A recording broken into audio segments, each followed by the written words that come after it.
الحمد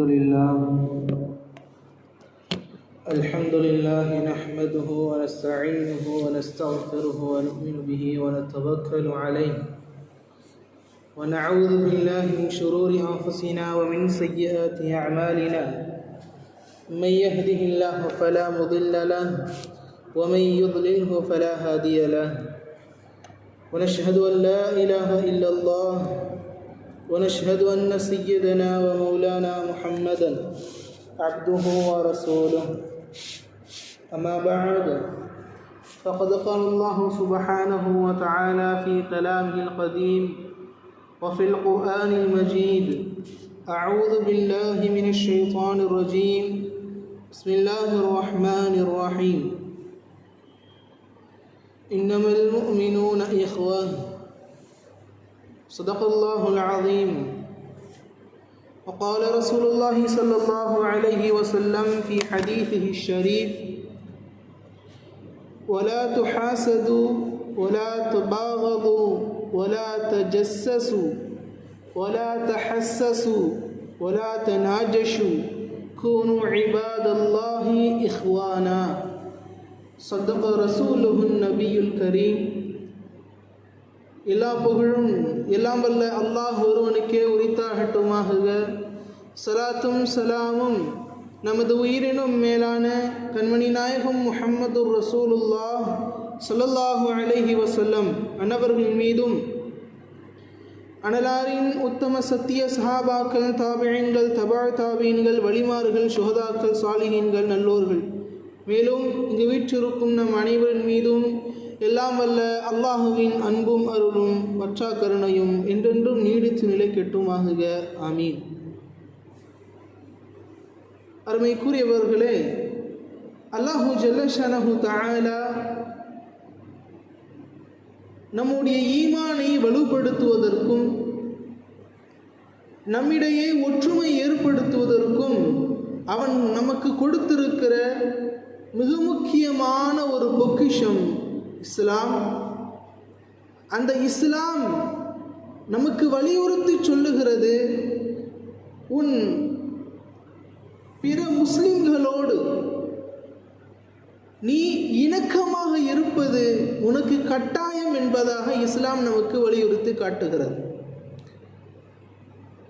அந்த முஸ்லிம் அவருடைய வீட்டிற்கு அருகாமையில் இருந்தாலும், அவருக்கு பக்கத்து ஊரில் இருந்தாலும், பிற நாடில் இருந்தாலும், எந்த மூலையில் இருந்தாலும் ஒரு முஸ்லிம் மற்றொரு முஸ்லிமுக்கு என்றுமே ஒரு சகோதரன். இஸ்லாம் அதனை வலியுறுத்தி கூறுகிறது. எந்த அளவிற்கு என்றால் அதற்கு சான்றாக சூரத்துல் ஹுஜராத்தில் அல்லாஹு தஆலா பதிவு செய்கிறான், இன்னமல் முஃமினூன இஹ்வா, இன்னமல் முஃமினூன இஹ்வா, முஃமின்கள் அனைவரும் சகோதரர்கள். அவர் எப்படிப்பட்டவராக இருந்தாலும் சரி, முஸ்லிம் மற்றொரு முஸ்லிமை கண்டால் அவர் சலாம் சொல்லுகிறார், நலம் விசாரிக்கிறார். ஏன்? காரணம், ஒரு விதத்தில் அவருக்கு சகோதரர். அருமைக்குரியவர்களே, அருமைநாயகம் ஸல்லல்லாஹு அலைஹி வஸல்லம் மன்னவர்கள் இந்த ஈமான் எனும் பொக்கிஷத்தை இந்த அளவிற்கு நமக்கு கொண்டு வருவதற்குண்டான பலத்தை தந்ததற்கான காரணம், இரண்டாவது ஹிஜ்ரத்தாக முஹாஜிரின்கள் மக்காவை விட்டு மதீனாவிற்கு வந்தார்கள். அந்த மதீனாவிற்கு வந்தபோது அங்கே இருந்த அன்சாரி சஹாபாக்கள், முஹாஜிரின்கள் இவ்விருவரையும் அருமைநாயகம் ஸல்லல்லாஹு அலைஹி வஸல்லம் மன்னவர்கள் கைகோர்த்து சேர்த்து வைத்தார்கள். ஒவ்வொரு சஹாபிக்கும் ஒவ்வொரு அன்சாரி சஹாபி என்பதாக ஸல்லல்லாஹு அலைஹி வஸல்லம் மன்னவர்கள் கை அணைத்து நீங்கள் இருவரும் இன்று முதல் சகோதரர்கள் என்றார்கள். அந்த ஒற்றுமைதான், அந்த சகோதரத்துவம் தான் இந்த அளவிற்கு ஈமான் பலமாக ஆனதற்கான காரணம் என்பதாக உலமாக்கள் நமக்கு எழுதுவதை நாம் பார்க்கிறோம். சகோதரத்துவத்தை இஸ்லாம் வலியுறுத்துவதின் காரணம் என்னவென்றால், ஒரு சமூகம், ஒரு மஹல்லா, ஒரு ஊர், ஒரு நாடு இஸ்லாமியர்களால் ஒற்றுமையாக இருக்க வேண்டும் என்றால் அவர்களுக்கு மத்தியில் சகோதரத்துவம் என்பது மிக முக்கியம். ஒற்றுமை எந்த அளவிற்கு அவர்களுக்கு வேரூன்றி இருக்கிறதோ அவர்கள் அந்த அளவிற்கு பலமானவர்களாக இருப்பார்கள். பார்க்கிறோம், சஹாபாக்களுடைய ஈமான் ஏன் அவ்வளவு பலமானதாக இருந்தது? அவர்களுக்கு மத்தியில் இருந்த அந்த ஒற்றுமை, அவர்களுக்கு மத்தியில் இருந்த அந்த சகோதரத்துவம் அந்த அளவிற்கு பலமானது. என்றைக்கும் பிறருக்கு முன்னால் தன் இஸ்லாமிய சகோதரனை கேவலப்படுத்துவதை விரும்ப மாட்டார்கள். கேவலப்படுத்துவதும் ஒரு முஸ்லிமினுடைய அடையாளம் அல்ல. எனவேதான் அருமைநாயகம் ஸல்லல்லாஹு அலைஹி வஸல்லம் மன்னவர்கள் இஸ்லாமை வலுப்படுத்துவதற்காக எடுத்த கட்டத்தில் ஒன்று, அவர்களுக்கு மத்தியில் இருந்த கெட்ட பழக்கங்களை நீக்கினார்கள் என்பதை பார்த்தோம். அதுபோலத்தான் இரண்டாவதாக மதீனாவிற்கு நுழைந்த போது அன்சாரி சஹாபாக்களையும் முஹாஜிரின்களையும் ஸல்லல்லாஹு அலைஹி வஸல்லம் மன்னவர்கள் சகோதரர்களாக ஒன்று சேர்த்தார்கள்.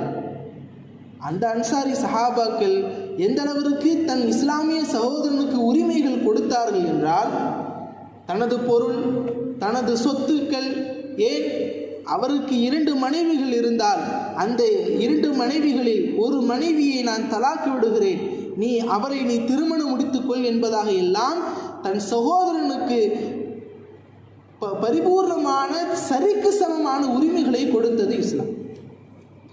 அதன் அடிப்படையில் நாம் பார்க்கிறோம், அருமைக்குரியவர்களே, இஸ்லாம் சகோதரத்துவத்தை வலியுறுத்துகிற போது நமக்கு ஏராளமான செய்திகளை அல் குர்ஆனின் மூலமாகவும் ஹதீஸ்கள் மூலமாகவும் நமக்கு ஏராளமான செய்திகள் நமக்கு தெரிய வருகிறது. ஒரு 3 ஹதீஸ் இதற்கு மிக முக்கியமான ஒரு செய்திகள் அடங்கியுள்ளது. ஒரு ஹதீஸ் புகாரியிலே பதிவு செய்யப்படுகிறது. அருமைநாயகம் ஸல்லல்லாஹு அலைஹி வஸல்லம் மன்னவர்கள் கூறுகிறார்கள், இந்த ஹதீஸை அறிவிப்பவர் அனஸ் ரலியல்லாஹு அன்ஹு அவர்கள் சொன்னார்கள், வலா தபாகது வலா தஹாசது வலா ததாபரு கூனு இபாதல்லாஹி இஹ்வானா. நீங்கள் ஒரு முஸ்லிம் மற்றொரு முஸ்லிமை பார்த்து வெறுக்க வேண்டாம். வலா துஹாசது மற்றொரு முஸ்லிமை பார்த்து பொறாமைப்பட வேண்டாம். வலா ததாபரு ஒரு முஸ்லிம் பிற முஸ்லிமை பார்த்து அவர் பாராமுகமாக தன் முகத்தை திருப்பிக் கொண்டு செல்ல வேண்டாம். மாறாக வக்கூனு இபாதல்லாஹி இஹ்வானா, நீங்கள் இறைவனின் அடிமைகளாக, அல்லாஹ்வினுடைய அடியார்களாக, சகோதரர்களாக இருங்கள். இது முதல் ஹதீஸ். இரண்டாவது ஹதீஸ் ஹஸரத் அபூ ஹுரைரா ரலியல்லாஹு அன்ஹு அவர்கள் அறிவிக்கிறார்கள். சொன்னார்கள், வலா தஹாசது நீங்கள் பொறாமைப்படாதீர்கள். வலா தபாகது நீங்கள் ஒருவரை ஒருவர் வெறுக்காதீர்கள். வலா தஜஸ்ஸசு நீங்கள் ஒருவர் மற்றொருவரை உளவு பார்க்காதீர்கள். வலா தஜஸ்ஸசு நீங்கள் ஒருவர் வலா தஹஸ்ஸசு நீங்கள் ஒருவர் மற்றொருவரை குறை காணிக்காதீர்கள். வலா தனாஜஷு நீங்கள் வியாபாரம் செய்கிற போது ஒரு முஸ்லிம் மற்றொரு முஸ்லிம் ஒருவர் மற்றொருவர் அவர் ஏமாற்றி சம்பாதிக்க வேண்டாம். கூனு இபாதல்லாஹி இஹ்வானா நீங்கள் ஒற்றுமையாக இறைவனின் அடிமைகளாகவும் சகோதரர்களாகவும் இருங்கள். இது இரண்டாவது ஹதீஸ். மூன்றாவது ஹதீஸ் சொன்னார்கள் ஸல்லல்லாஹு அலைஹி வஸல்லம், வலா ததாஅு வலா ததாபரு வலா தபாகது வலா துஹாசது. மேற்கூறிய 2 ஹதீஸுகளில் நமக்கு கூறிய அதே கருத்துக்களை ஒட்டி கூடுதலான ஒரு கருத்து, வலா தகாதஉ நீங்கள் ஒரு முஸ்லிம் மற்றொரு முஸ்லிமினுடைய உறவை நீங்கள் முறிக்க வேண்டாம். அருமைக்குரியவர்களே, இந்த 3 ஹதீஸுகளும் நமக்கு கூறி வருகிற செய்திகள் என்னவென்றால், உங்கள் சகோதரர்களுக்கு மத்தியில் அவர்களுக்கு நீங்கள் நல்லது செய்ய வேண்டும் என்பது மட்டுமல்ல, நீங்கள் அவர்களுக்கு என்றைக்கும் தவறிழைக்காதவர்களாக இருக்க வேண்டும். எந்த அளவுக்கு என்றால், முதல் செய்தி, அவர்களுக்கு மத்தியில் நீங்கள் வெறுப்பு காட்டுவது. ஏதேனும் ஒரு தவறுகள் ஒரு முஸ்லிம் மற்றொருவரோ யாரோ ஒருவர் செய்துவிட்டால் அதை தன் மனதிற்குள்ளேயே பூட்டி வைத்து கொண்டு என்றோ ஒரு நாள் அவரை பழிவாங்குவது ஒரு இஸ்லாமியனுடைய குணம் அல்ல. இது ஒரு கருத்து. இரண்டாவது கருத்து, பொறாமைப்படுதல். பிறருக்கு கிடைத்த நன்மைகளை தாமும் பெற வேண்டும் என்ற பேர் அவாவை கொள்வது பொறாமை. இன்னும் அவருக்கு இப்படி கிடைத்து விட்டது, இவருக்கெல்லாம் இப்படி கிடைக்கிறது என்று தம் மனதில் தோன்றுவதும் பொறாமை என்கிறது இஸ்லாம். பொறாமை எதில் கொள்ளலாம்? 2 விஷயங்களை தவிர பொறாமைகள் இல்லை. லா ஹசது இல்லா இஸ்னத்தை, 2 விஷயங்கள் மட்டுமே பொறாமைப்பட வேண்டும். அதில் ஒன்று, ஒருவர் கல்வியை கற்றார், கல்வியை கற்று அதை மக்களுக்கு போதிக்கிறார். அதை பார்த்து ஒருவர் பொறாமைப்படலாம். எப்படி? இவர் எந்த அளவிற்கு இறைஞானம் பெற்றிருக்கிறார், இறைவனின் திருவசனத்தை இவ்வளவு அழகாக ஓதுகிறார், அருமைநாயகம் ஸல்லல்லாஹு அலைஹி வஸல்லம் மன்னவர்களுடைய சுன்னத்தை இவ்வளவு அழகாக பேணுகிறார், இதை நாமும் பேண வேண்டும், நானும் அல் குர்ஆனை ஓத வேண்டும், பிறருக்கும் அதை நம்மால் கற்றுக் கொடுக்க முடியவில்லையே என்ற ஒரு பொறாமை ஒரு முஸ்லிமுடைய மனதில் ஏற்படலாம். இரண்டாவதாக, ஒரு செல்வந்தர் அவர் தன்னுடைய செல்வத்தை நல்ல வழியில் பயன்படுத்துகிறார், பிறருக்காக உதவுக்காக அவர் அதனை பயன்படுத்துகிறார்.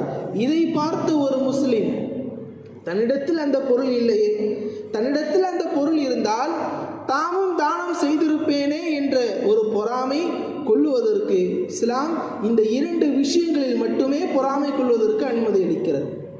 இதை தவிர மற்ற எந்த விஷயங்களிலும் எந்த விடயங்களிலும் நாம் பிற முஸ்லிம்களை பார்த்து பொறாமை கொள்வதும் அதனை நாம் நமக்கு அவர்களுக்கு பின்னால் பேசுவதும் குற்றம் என்று சொல்லுகிறது இஸ்லாம். மூன்றாவதாக, மிக முக்கியமான ஒரு செய்தி, உறவுகளை முறிக்காமல் இருப்பது. எந்த காலமானாலும் ஒரு முஸ்லிம் ஒரு மற்றொரு சகோதரனோ அவனுடைய மனைவியோ அவனது பிள்ளைகளோ அவர்களுக்கு மத்தியில் இருக்கிற உறவுகளை முறிக்காமல் வாழ்வதை இஸ்லாம் விரும்புகிறது. எந்த அளவிற்கு என்றால், இஸ்லாம் ஒருபோதும் பொய் சொல்வதற்கு அனுமதி இல்லை. எந்த நிலை ஆனாலும் பொய் சொல்வதற்கு அனுமதி இல்லை. தன் உயிர் போகுவது என்ற நிலை வந்தாலும் கூட அந்த நிலைமையிலும் உண்மையை உரைக்க வேண்டும் என்று சொல்லுகிறது இஸ்லாம். ஆனால் ஒரு கணவன் மனைவி அவர்கள் பிரிந்து விட்டால் அவர்களுடைய உறவை சேர்த்து வைப்பதற்கு பொய் சொல்வதற்கு இஸ்லாம் அனுமதி அளிக்கிறது. காரணம், உறவை பேணுவதற்கு இஸ்லாம் மிக முக்கியமான அந்தஸ்தை தருகிறது. எந்த அளவிற்கு என்றால், பொய் சொன்னாலும் பரவாயில்லை, கணவன் மனைவிகள் சேர வேண்டும். ஏன் தெரியுமா?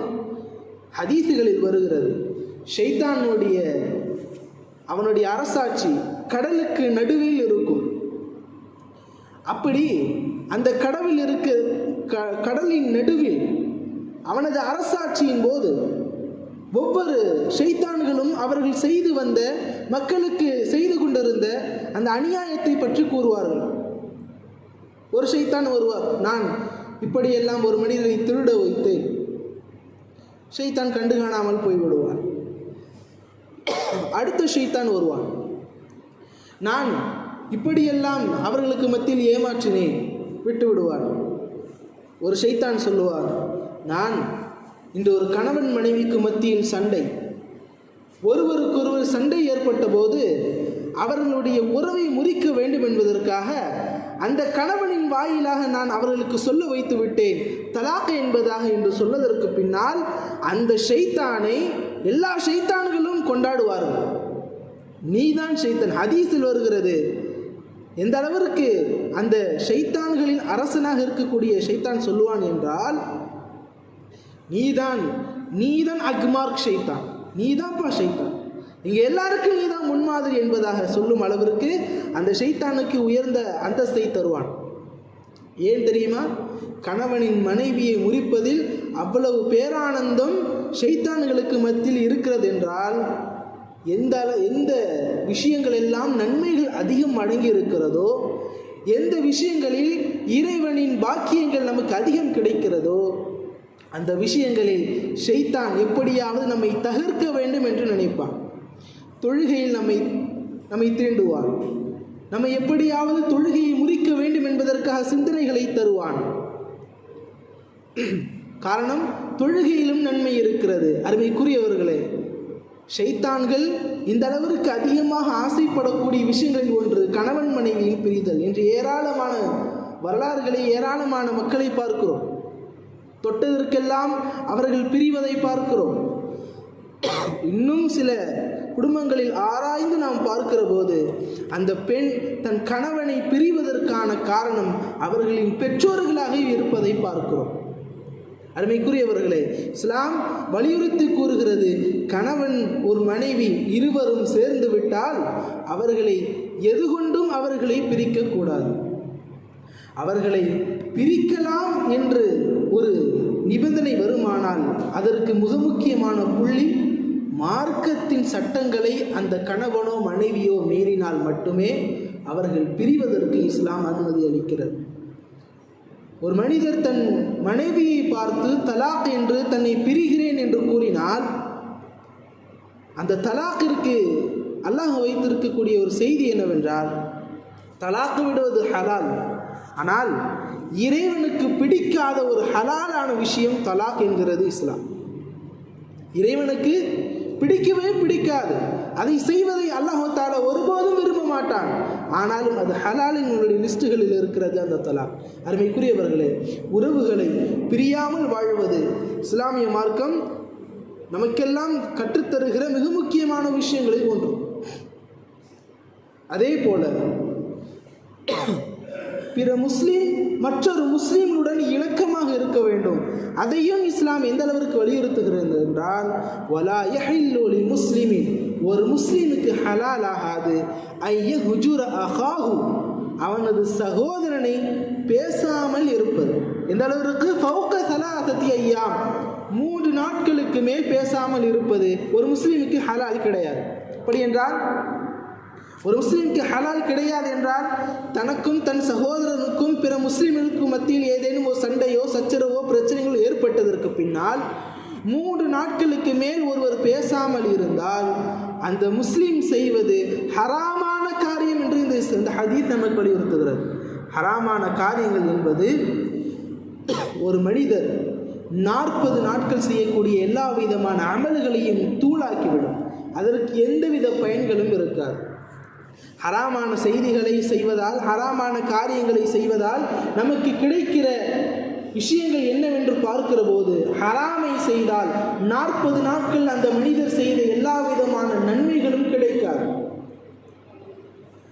இன்னும் ஒரு படி மேலே போய் சொன்னால், ஹராமை செய்கிற போது நாம் கூறினோமே இவ்வளவு விதமான சட்டங்கள், பொறாமைப்படுதல், ஒரு மனிதர் பிற மனிதரை வெறுத்தல் போன்ற எல்லா விதமான காரியங்களை ஒருவர் செய்கிற போது அந்த மனிதர் ஹராமான காரியங்கள் செய்கிறார்கள் என்றால், அருமைக்குரியவர்களே, ஹஜ்ஜாஜ் இப்னு யூசுப் பிற்காலத்தில் அவர் நல்லதொரு அமல்களை செய்தாலும் தன்னுடைய முற்காலத்தில் அவர் முஸ்லீம்களுக்கும் சஹாபாக்களுக்கும் எப்படியெல்லாம் அவர்கள் மோசடி செய்யலாம், அவர்களை வீழ்த்தலாம் என்பதை பார்த்தவர் ஹஜ்ஜாஜ் இப்னு யூசுப். அவர்கள் ஒருமுறை சஹாபாக்கள் எல்லாவரையும் அழைத்தார். மூத்த சஹாபாக்கள் எல்லாவரையும் அழைத்தார். அழைத்து ஒரு விருந்து ஒன்று கொடுத்தார். அந்த விருந்தில் எல்லா சஹாபாக்கள், மூத்த சஹாபாக்கள் எல்லாம் பங்கேற்றார்கள். விருந்து உபசரித்து அவர்கள் உன்றதற்கு பின்னால் வந்தவர்களிடத்தில் ஹஜ்ஜாஜ் இப்னு யூசுப் சொன்னார், நீங்கள் அனைவரும் சாப்பிட்ட உணவுகள் ஹராமான ரீதியில் வந்தது. அந்த ஹராமான ரீதியில் வந்த அந்த உணவுகளை நீங்கள் சாப்பிட்டதால் இன்று முதல் நீங்கள் செய்கிற அந்த துஆக்கள் உங்கள் தலைப்பாகையை தாண்டாது என்றார். அப்படி என்றால் நீங்கள் உங்கள் கஷ்டத்திற்காக இறைவனிடத்தில் கையேந்தி கேட்கலாம், ஏராளமான சோதனைகளினால் இறைவனிடத்தில் கையேந்தி கேட்கலாம். ஆனால் நீங்கள் எத்தனை முறை இறைவனிடத்தில் மன்றாடி கேட்டாலும் அந்த துஆக்கள் கபூலாகுவதில்லை. எதுவரை என்றால் நீங்கள் ஹராமை விடுகின்ற வரை. இஸ்லாம் ஹராமை உபயோகிக்காது என்று சொல்வதற்கான காரணம் அதுதான். நீங்கள் செய்கிற நன்மைகள் ஏற்றுக்கொள்ளப்படாது, அதுபோல உங்களுடைய தேவைகள் நிறைவேறாது, உங்களுடைய துஆக்கள் இறைவனிடத்தில் அங்கீகரிக்கப்படாது. அருமைக்குரியவர்களே, அதுபோலத்தான் பொறாமை கொள்ளுதல். ஒரு முஸ்லீம் பிற முஸ்லீமை பார்த்து அவர் புறமுதுகிட்டு அவர் பேசாமல் இருத்தலையும் இஸ்லாம் வலியுறுத்துகிறது. அப்படி பேசாமல் இருக்காதீர்கள். ஒரு முஸ்லீம் உங்களை கண்டால், உங்களை பார்த்தால் அவர்களுக்கு நீங்கள் சலாமை கூறுங்கள். இஷா சலாம் அஃஷு சலாம், நீங்கள் சலாமை நீங்கள் பரவுங்கள். நீங்கள் யாரையெல்லாம் சந்திக்கிறீர்களோ அவர்களை சலாமை கொண்டு அவர்களை நீங்கள் புன்முறுவலோடு நீங்கள் அவர்களை வரவேற்று பாருங்கள். உங்களுக்கும் அவர்களுக்கும் மத்தியில் ஒரு இணக்கம் ஏற்படும். ஒரு வியாபாரி தன் கடைகளில் வியாபாரம் மிக நல்லதாக நடக்க வேண்டும் என்று சொன்னால் வருகின்ற முஸ்லிம் சகோதரர்களை அவர்கள் புன்முறுவலோடு வரவேற்று அவர்களை அஸ்ஸலாமு அலைக்கும் என்று சொன்னதற்கு பின்னால் இதற்கு பின்னர் அந்த மனிதர் வேறு எந்த கடைக்கு போக மாட்டார், அதே கடைக்குத்தான் வருவார். காரணம், அந்த சலாமிற்கு அவ்வளவு பெரிய இணக்கம். பிரான்ஸ் நாட்டில் ஒரு கணவன் மனைவிக்கு மத்தியில் சண்டை ஏற்பட்ட போது அவர்களுக்கு மத்தியில் மனவிலக்கு, நாங்கள் தலாக்கு விட போகிறோம் என்ற நிலை ஏற்பட்ட போது இமாம்களிடத்தில் கடைசியாக ஒரு ஆலோசனை செய்யலாம் என்று சென்றார்கள் ஒரு ஜோடி. அப்படி சென்றபோது அந்த இமாம் கூறிய வார்த்தை, உங்கள் வீடுகளில் ஏதேனும் பிரச்சனைகள் ஏதாவது இருக்கிறதா? எந்த பிரச்சனைகளும் இல்லை. அவர்களுக்கும் என் மனைவிக்கும் எனக்கும் மத்தியில் எந்த பிரச்சனைகளும் இல்லை. அந்த இமாம் கூறினார், நீங்கள் வீட்டிற்குள் நுழையும் போதெல்லாம் சலாம் சொல்லி உங்கள் வீட்டிற்குள் நுழைந்து போகுங்கள். நிச்சயம் அல்லாஹு தஆலா உங்களுக்கு நல்லதொரு சிந்தனையை தருவான். ஒரு மாத காலம் அவர்கள் பிரிவதற்கான அந்த நிலை ஏற்படுவதற்கு முன்னால் ஒவ்வொரு நாளும் எப்பொழுதெல்லாம் வெளியே சென்று வீட்டிற்குள் நுழைகிறாரோ அப்பொழுது அந்த கணவர் சலாம் சொல்லி வருவார். உள்ளே இருக்கிற மனைவி அதற்கு பதில் சொல்லுவார்கள். இந்நாட்களில் என்ன ஆனது என்றால் அவர்கள் தலாக்கு வாங்கலாம் என்ற நிலை ஏற்பட்டது. அந்த நிலை மாறி அவர்கள் தான் இவரோடு தான் வாழ வேண்டும் என்று இரு கணவன் மனைவியும் ஒன்றாக வாழ்ந்ததாக வரலாறுகள் உண்டு. அருமைக்குரியவர்களே, நமக்கு மத்தியில் நாம் பிறரோடு கோபம் கொள்ளாமல் இருப்பது, பிறரோடு பொறாமை கொள்ளாமல் இருப்பதையும், பிறர் என்ன செய்கிறார் என்பதை உளவு பார்க்காமல் இருப்பதையும், பிறர் அவர் முகம் சுழிக்க நாம் அவரிடத்தில் பேசாமல் இருப்பதையும் இஸ்லாம் இந்த காரியங்களை செய்யாதீர்கள் என்பதாக நமக்கு வலியுறுத்தி கூறுகிறது. காரணம், நமது ஒற்றுமைகள் இதுபோல நல்ல காரியங்களில் தான் ஏற்படும் என்பதை இஸ்லாம் நமக்கு வலியுறுத்தி கூறுகிறது. என்றென்றும் நாம் ஒற்றுமையானவர்களாக இருப்போம். எந்த காலமானாலும் யாராலும் நம்மை வீழ்த்த முடியாது என்பதை நம் சிந்தனையில் வைத்துக் கொள்வோம். எல்லாம் அல்ல அல்லாஹு ஜல்லஷனஹு தஆலா நம் அனைவர்களையும் எக்காலமும் ஒற்றுமையானவர்களாக ஆக்கியது புரிவானாக. நல்ல சகோதரர்களாக நம் அனைவரையும் நம் சகோதரத்துவத்தை பலப்படுத்துவதற்குண்டான நல்ல நசீபை நம் அனைவருக்கும் எல்லாம் அல்ல அல்லாஹ் தந்தது புரிவானாக. ஆமீன். வ ஆகிரு தஅவானா அல்ஹம்துலில்லாஹி ரப்பில் ஆலமீன்.